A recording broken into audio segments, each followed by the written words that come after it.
Olá, bom dia! Nada melhor do que começar o sábado falando de saúde, não é verdade? E no programa de hoje, a mastologista Gláucia Mesquita fala sobre a importância da mamografia e ainda esclarece sobre o exame. Hoje você também vai conferir alguns mitos e verdades sobre cabelo, pele e depilação com a dermatologista Luana Leda. Confira ainda a crônica do Dr. Mauro César Oliveira, presidente da Associação Médica Brasileira do Maranhão. Isso e muito mais você confere agora.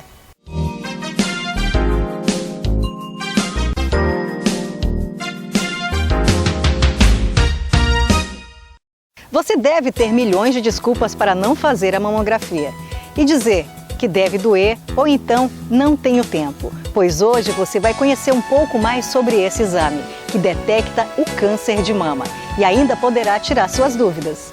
Olá, bom dia, tudo bem? Hoje no programa Raio-X MA vamos abordar um tema de muita importância para nós mulheres, a mamografia e a importância também do autoexame. E quem conversa com a gente é a doutora Gláucia Mesquita, a mastologista, uma grande profissional aqui de São Luís. Tudo bom, doutora? Tudo bem, bom dia. Bom dia.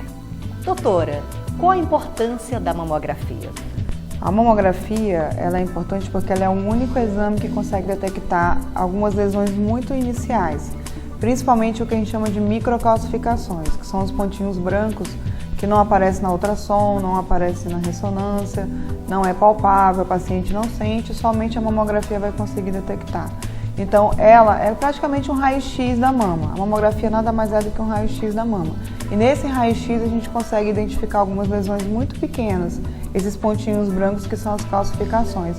E essas calcificações, na maioria das vezes, são tumores muito iniciais ou então pré-tumores. É uma lesão que um dia vai se tornar um tumor, mas ainda não tornou. Então, essa é a grande importância. Além de que a gente tem exames muito grandes, populacionais, e que mostram que as mulheres fazendo mamografia anual, a partir dos 40 anos, a gente tem uma redução de mortalidade. O que significa isso? Aquela mulher que faz todo ano o seu exame, se ela tiver um câncer de mama, é muito pouco provável que ela vá morrer por causa desse câncer, porque vai ser um diagnóstico precoce. Então, você fazer mamografia a partir dos 40 anos numa população, você vai diminuir a taxa de mulheres que vão morrer por causa de câncer de mama. Porque o que mata é o diagnóstico tardio, o que mata é a metástase, e isso acontece principalmente nas mulheres que já encontram tumores avançados. Então, a mamografia tem esse sentido. Se a mulher ter o seu exame, a gente tem que deixar bem claro que o fato dela fazer mamografia todo ano não faz com que ela não tenha câncer de mama. Às vezes a paciente chega e fala assim, doutora, eu faço exame todo ano e de repente apareceu um tumor. Não significa que ela não vai ter, significa que a gente vai identificar esse tumor muito pequeno antes dele se tornar palpável, a ponto de a gente poder fazer um tratamento bem mais tranquilo nela. Então a mamografia tem esse sentido. Agora a gente quer saber o seguinte, qual a diferença entre mamografia digital e a mamografia convencional? A mamografia digital e a digitalizada, que são muito semelhantes, elas são melhores, principalmente nas pacientes jovens, com relação à mamografia convencional. A gente já tem estudos que mostram que elas têm uma capacidade melhor de detectar lesões, principalmente nas mulheres abaixo dos 50 anos. Por quê? Porque as mulheres mais jovens, as mulheres que não entraram na menopausa ainda, as mamas delas ainda são muito densas. As pacientes perguntam muito, doutora, o que é mama densa? A densidade mamária é a quantidade de glândula mamária que a gente tem. Quando uma mulher vai envelhecendo, a mama dela vai sendo substituída por gordura, que a gente chama de lipossubstituição. Então, uma senhora de 70 anos, a mama dela praticamente é só gordura, muito mais gordura do que glândula. E aí, quando você faz o raio-x, que é a mamografia, você consegue encontrar alterações mais facilmente, porque dentro da gordura é mais fácil de identificar o nódulo. A mulher mais jovem, a mama dela ainda não sofreu essa substituição por gordura, então a mama que tem muita glândula. A glândula no raio-x, ela aparece com uma forma da cor branca. O nódulo também aparece com uma cor branca. Então, quando você olha, o branco com branco não realça. Então, quando você tem mamas densas, você tem uma sensibilidade menor da mamografia. Então, toda vez que você tem pacientes jovens, o ideal é que você faça mais a mamografia digital digitalizada do que a mamografia convencional, né? E, de preferência, nessas pacientes jovens com as mamas densas, que seja complementado pela ultrassom. A ultrassonografia é um exame muito mais fácil de fazer. A maioria das mulheres gosta de fazer a ultrassom e tem a tendência de querer substituir a mamografia pela ultrassom, nessa faixa de 40 anos para cima. Mas ela tem que entender que cada exame tem sua funcionalidade. A ultrassom não substitui a mamografia e a ressonância também não vai substituir nenhum dos dois. Tem paciente que quer pular todas as etapas e passar direto para a ressonância, achando que a ressonância é melhor. Não é melhor. A ressonância ela tem as suas indicações muito precisas, em cada caso muito específico, que ela tem suas indicações. Então, quando a gente coloca para a mulher, ela tem que entender que ela tem que fazer a mamografia. Às vezes, essa mamografia tem que ser complementada pela ultrassom, principalmente nas mulheres com mamas densas. E aí é uma complementação, um exame vai ajudar o outro, mas nunca nenhum exame vai substituir a mamografia. Doutora, qual a recomendação para o dia do exame? A gente pede para que no dia do exame a paciente não use nenhum produto na região das mamas, nem hidratante, nem talco. O talco, por exemplo, quando você faz o raio-x, ele pode parecer como microcalcificações. Então, todos esses produtos devem ser evitados, tanto na mama quanto na axila, para poder evitar que você faça uma imagem que pareça ser alguma coisa quando não é. Agora vamos saber o que é mito e verdade em relação ao câncer de mama. Nós mulheres costumamos usar sutiã, não é verdade? Se por acaso a gente usar um sutiã que fica incomodando um pouquinho no nosso seio, será que vai causar um tumor ou algo parecido? Não, às vezes a gente pede para que ela adeque o sutiã, mas em relação à dor da mama. Então, às vezes o sutiã com bojo, com aro, ele pode apertar em algumas regiões que pode estar causando alguma dor, algum desconforto, mas isso não vai causar nenhum tipo de câncer, nenhum risco para câncer de mama para ela, com certeza. Um outro mito, doutora, é em relação a uma pancada. Se, por exemplo, a mulher cair, machucar o seio, isso pode causar um nódulo e vir realmente a ser um CA? É outra questão é um mito também, porque não vai causar um dano a ponto dela poder causar um câncer de mama. Muitas mulheres chegam e relacionam o câncer que ela está tendo com uma pancada que ela teve no passado. É muito difícil isso acontecer. O que pode acontecer, às vezes, uma pancada muito forte, causar um hematoma, aquilo aparecer como um nódulo no futuro, mas que não é nada demais. Isso não vai causar um risco maior por causa disso também. Doutora, algo que também realmente é mito no assunto que nós estamos abordando, cisto no seio e dor, que a maioria tem muitas mulheres que sentem dor no seio. Isso pode realmente ser um câncer? A dor na mama, raras vezes está relacionada ao câncer de mama, é muito rara. A maioria das dores da mama são ou fisiológicas, que nós chamamos, que faz parte da mama, do estímulo hormonal da mulher.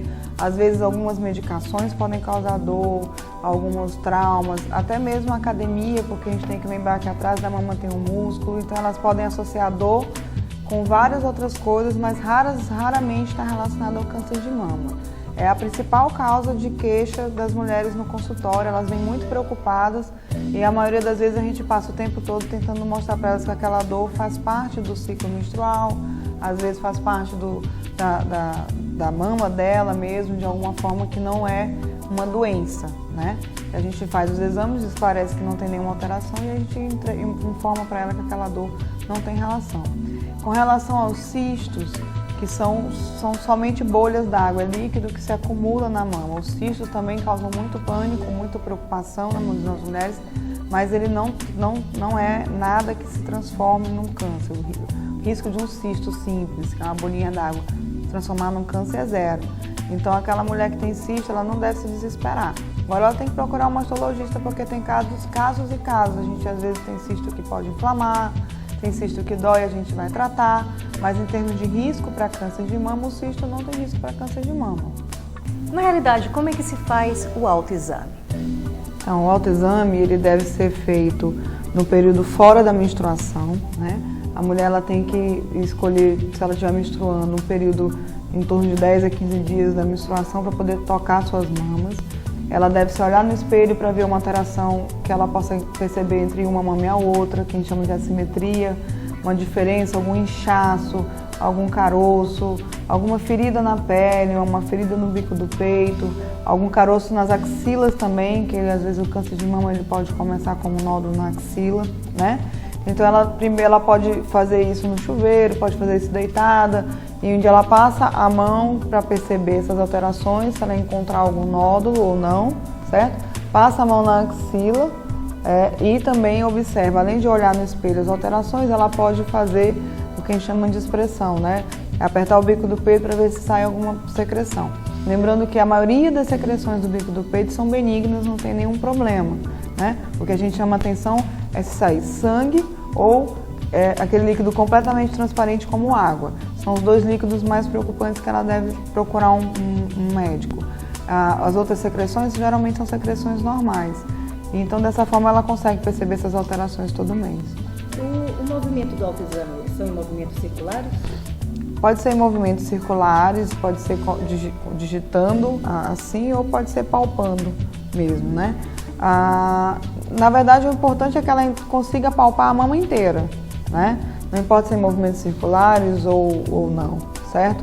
Lembrando que a mama, ela vem daqui de cima, né? Essa região aqui mais perto da clavícula também é mama e as axilas fazem parte do autoexame, né? Às vezes a paciente tem um nódulo muito aqui em cima e que ela acha que não é nada, mas pode ser um câncer de mama.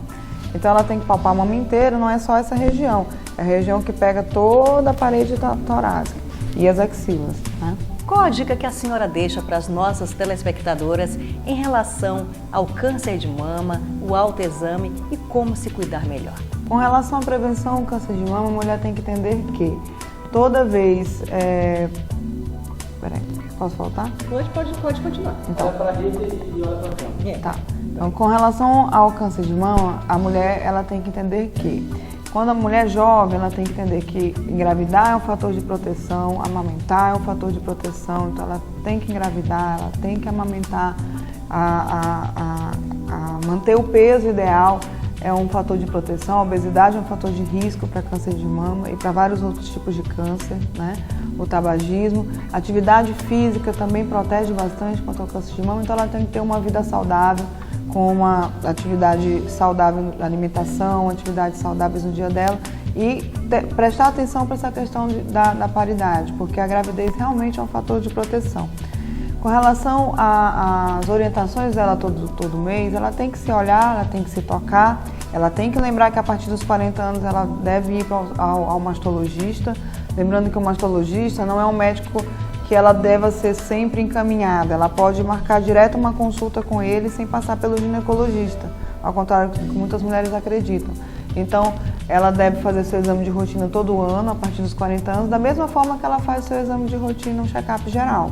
A partir dos 40 anos, mamografia anual, e se ela perceber qualquer alteração, independente da mamografia, independente do período, ela deve procurar o mastologista dela.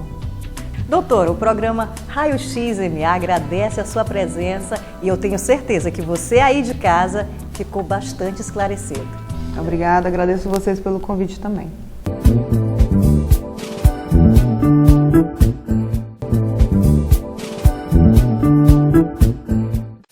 A LeCorps é uma clínica médica especializada em nutrologia. O nutrólogo é um médico que se dedica à prevenção, diagnóstico e tratamento das doenças metabólicas e nutricionais, como a obesidade, anorexia, anemias, diabetes, entre outras. O médico nutrólogo é especializado em prescrever medicamentos, nutrientes e suplementos de forma personalizada, de acordo com a real necessidade de cada paciente. LeCorps Nutrologia e Estética. Oferecemos também tratamento de estética corporal, facial e terapia capilar. Cuide de sua saúde. Faça um check-up nutrológico. Dr. Clevison Araújo tem o prazer de lhe atender no edifício Medical Center Jaracati, 6º andar, sala 602 e 608. Fone 3221-0663 ou 981-16-8895. Responsável técnico Dr. Clevison Araújo.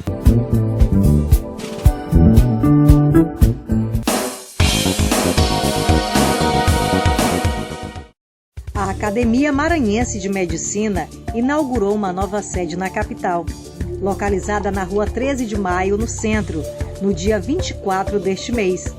O evento reuniu a classe médica que pôde desfrutar da ilustre presença do cirurgião maranhense radicado no Rio de Janeiro, Dr. José Ribamar Saboia.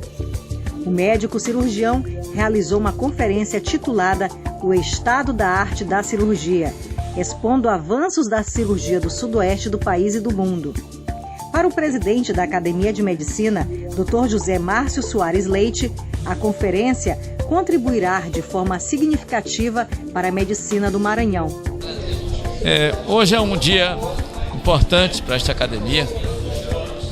Pela academia é viva, é uma imagem viva de quê? De que a medicina se faz presente, não somente aquela medicina que talvez você esteja acostumado de ver, presente nos hospitais, presente no leito do paciente. A nossa medicina, ela também se faz presente em ocasiões como essas, numa academia que é o espaço para a discussão maior das políticas públicas para a área da saúde, para a medicina e os avanços científicos que nós devemos ter. A presença entre nós do maranhense, Dr. Zé Ribamar Saboia de Azevedo, que é um doutor de renome nacional e internacional, nos traz aqui hoje o que há de mais moderno na cirurgia do mundo. Como as técnicas cirúrgicas evoluíram.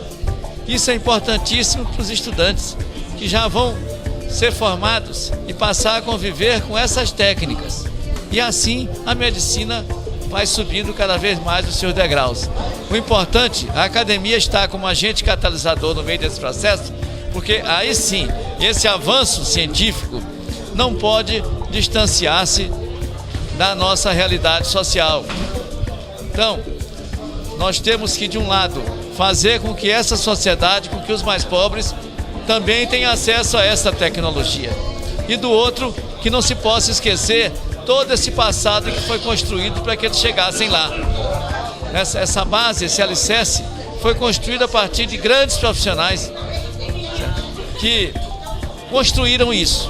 E nós temos aqui também o espaço para a gente referenciá-los, para homenageá-los e para também reconhecer o seu trabalho. O médico convidado também ressaltou a importância da palestra para a medicina do Maranhão. Eu me senti muito honrado de ter sido convidado para vir até aqui a Academia Maranhense de Medicina para fazer uma palestra. Então, a escolha do tema foi alguma coisa que eu desse ter um lado humano da medicina, em que os louros e as dificuldades de ser médico nos dias de hoje e, ao mesmo tempo, os progressos da medicina como um todo, desde o diagnóstico, da terapêutica, dos ensinos e assim sucessivamente. O presidente da Associação Médica Brasileira do Maranhão, AMB-MA, Dr. Mauro César Oliveira, prestigiou o evento e parabenizou o trabalho da Academia de Medicina. A Associação Médica Brasileira, representada aqui no Maranhão pela Associação Médica do Maranhão, está aqui prestigiando esse importante evento, que é a inauguração da nova sede da Academia Maranhense de Medicina. Queremos agradecer o honroso convite do Dr. José Márcio Leite, que nos convidou para fazer parte deste grandioso evento, e parabenizar a nossa academia por este grande passo na sua história. As entidades médicas do Maranhão unidas, a Academia, a Associação Médica Brasileira, por mim representado o CRM e o sindicato, estão sempre trabalhando em prol do bem-estar da nossa classe. Ao final do evento, os convidados participaram de um coffee break, onde puderam confraternizar os amigos da classe.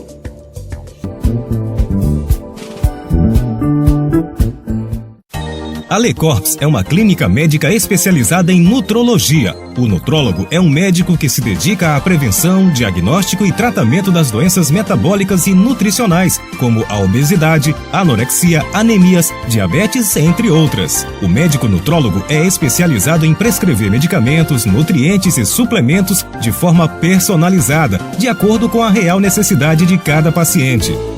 Lecorps Nutrologia e Estética. Oferecemos também tratamento de estética corporal, facial e terapia capilar. Cuide de sua saúde. Faça um check-up nutrológico. Dr. Clevison Araújo tem o prazer de lhe atender no edifício Medical Center Jaracati, 6º andar, sala 602 e 608. Fone 3221-0663 ou 981-16-8895. Responsável técnico Dr. Clevison Araújo. A Sociedade Brasileira de Dermatologia, SBD, é a representante oficial dos dermatologistas junto à Associação Médica Brasileira e ao Conselho Federal de Medicina. Uma das funções da SBD é propor medidas visando fiscalizar o exercício legal da dermatologia em nosso país. Por isso, quando precisar, é importante e mais seguro que você procure um dermatologista sócio da SBD. Na dúvida, pesquise no site do CRM do Maranhão, www.crmma.org.br, e veja se o médico a quem você está confiando a saúde da sua pele é realmente um médico registrado como dermatologista. Presidente SBD-MA, doutora Ana Paula Vieira.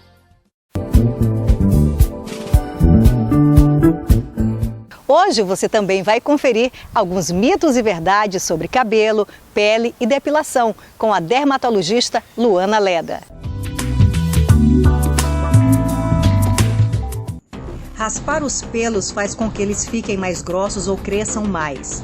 Mito. Quando você raspa o pelo, você está retirando apenas a haste do pelo. Você não mexe na raiz. Então o pelo ele vai crescer da mesma forma que ele era. Para a barba não aumentar, não se deve raspar todo dia. Mito. O fato de você raspar a barba todos os dias não vai interferir no crescimento do pelo. O pelo ele tem um ciclo, que ele tem um período de crescimento, de estagnação e da queda. Então o fato de você raspar, retirando apenas a haste com a lâmina de barbear, não vai interferir no crescimento. Quanto mais se depila, menos pelos crescem. Depende, se você depilar com a lâmina de barbear, o crescimento do pelo vai ser igual, porque o pelo ele tem um ciclo, ele tem um período de crescimento e o período de queda. Agora, se você retirar os pelos com a cera, que retira pela raiz, aí ele pode crescer menos. Depilação com roll-on ou cera quente causa varizes. Mito. Varizes são alterações do retorno venoso. As veias, no caso das pernas, estão com alguma deficiência e a depilação ela não vai interferir nesse processo.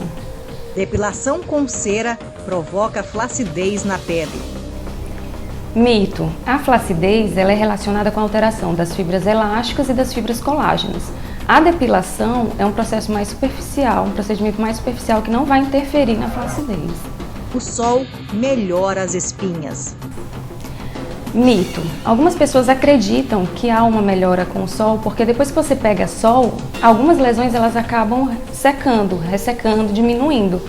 Só que posteriormente, o fato de você ter pego o sol vai estimular a oleosidade da pele e obstruir aquele folículo, causando mais lesões. Uma espinha espremida pode virar câncer de pele. Não, o fato de você espremer uma espinha não vira um câncer de pele, isso é mito. O que acontece é que a pessoa já tem uma lesão que se parece com uma espinha e que é um câncer de pele e acaba traumatizando e essa lesão não vai melhorar, vai evoluir e quando ela for consultar, ela vai receber o diagnóstico de um câncer de pele. Por isso é importante você sempre fazer uma avaliação com o seu dermatologista. Os furúnculos são uma doença do sangue. Não, mito. O furúnculo ele é uma bactéria que vai invadir aquele pelo causando uma infecção. Lavar a cabeça com água quente faz cair os cabelos. Mito. A água quente realmente ela vai prejudicar um pouco o cabelo, principalmente naqueles pacientes que têm dermatite seborreica, a famosa caspa, porque ele estimula a oleosidade. Vai deixar o fio mais frágil, pode ficar mais quebradiço, mas não vai favorecer a queda o fato de você lavar com água quente o cabelo. Os cabelos devem ter as pontas cortadas para ganhar força. Mito. Você pode realmente cortar as pontas do cabelo caso elas estejam quebradiças, frágeis, duplas, mas ele não vai ficar mais saudável por isso, vai melhorar o aspecto das pontas. Arrancar um fio de cabelo branco faz nascer 2 no lugar.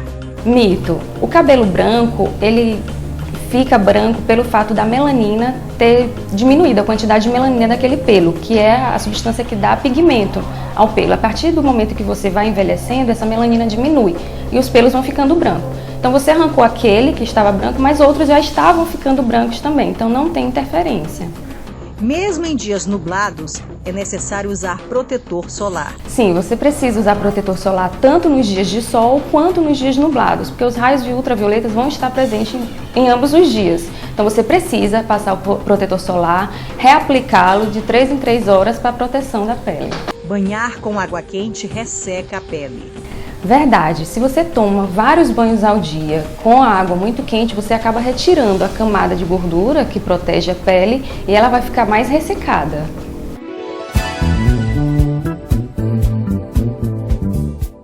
atividade física aliada a uma alimentação saudável é uma forma de prevenção contra o câncer. Por isso, não fique parado na luta contra essa doença. A Lecorps é uma clínica médica especializada em nutrologia. O nutrólogo é um médico que se dedica à prevenção, diagnóstico e tratamento das doenças metabólicas e nutricionais, como a obesidade, anorexia, anemias, diabetes, entre outras. O médico nutrólogo é especializado em prescrever medicamentos, nutrientes e suplementos de forma personalizada, de acordo com a real necessidade de cada paciente. Lecorps Nutrologia e Estética. Oferecemos também tratamento de estética corporal, facial e terapia capilar. Cuide de sua saúde. Faça um check-up nutrológico. A Sociedade Brasileira de Dermatologia, SBD, é a representante oficial dos dermatologistas junto à Associação Médica Brasileira e ao Conselho Federal de Medicina. Uma das funções da SBD é propor medidas visando fiscalizar o exercício legal da dermatologia em nosso país. Por isso, quando precisar, é importante e mais seguro que você procure um dermatologista sócio da SBD. Na dúvida, pesquise no site do CRM do Maranhão, www.crmma.org.br, e veja se o médico a quem você está confiando a saúde da sua pele é realmente um médico registrado como dermatologista. Presidente SBD-MA, doutora Ana Paula Vieira. Bom dia a todos. Recentemente, a mídia nacional veiculou notícias sobre práticas de médicos supostamente envolvendo o uso de próteses em cirurgias muitas vezes desnecessárias, com o objetivo unicamente de auferir vantagens financeiras recebidas de fabricantes e fornecedores. Sem deixar de considerar a gravidade dos fatos, nos tem chamado a atenção a frequência com que a imagem do médico tem sido veiculada de forma negativa, generalizada e muitas vezes deturpada nos últimos tempos em nosso país. Desde a votação da Lei do Ato Médico, a qual foi vetada parcialmente pela presidente Dilma, quando se apregoou que a classe médica estaria interferindo em outras profissões, quando, na verdade, a lei, em sua essência, apenas preservava para o médico aquilo que já lhe é próprio, a exclusividade no ato de diagnosticar e tratar doenças. Depois veio o programa Mais Médicos, no qual foi passada a ideia para a população de que os médicos brasileiros não querem ir para o interior, ou nem querem que o estrangeiro venha, ou ainda que existem poucos médicos no Brasil. Na verdade, a classe médica brasileira nunca foi contra a vinda de profissionais estrangeiros, mas sim contra a não exigência do exame Revalida, que atesta a qualificação desses profissionais. Medida essa que protege a população brasileira. Não é verdade que no Brasil existem poucos médicos. O Brasil tem mais faculdades de medicina que os Estados Unidos. O que existe é a má distribuição desses profissionais, pois não há condições dignas de trabalho e estabilidade profissional em muitos municípios do país. Voltando ao caso das próteses, obviamente essa prática, uma vez comprovada, é plenamente reprovável e os envolvidos devem ser responsabilizados pelos seus atos. Porém, esses profissionais não representam a grande maioria dos médicos brasileiros, que fazem da sua profissão um sacerdócio, que são amados e respeitados por seus pacientes, que põem neles a confiança de suas próprias vidas. São estes representantes verdadeiramente da classe médica brasileira. Tenham todos um bom sábado e um bom fim de semana. O programa Raio X Maranhão chegou ao fim, mas eu aguardo você no próximo sábado aqui na TV Difusora. Até lá!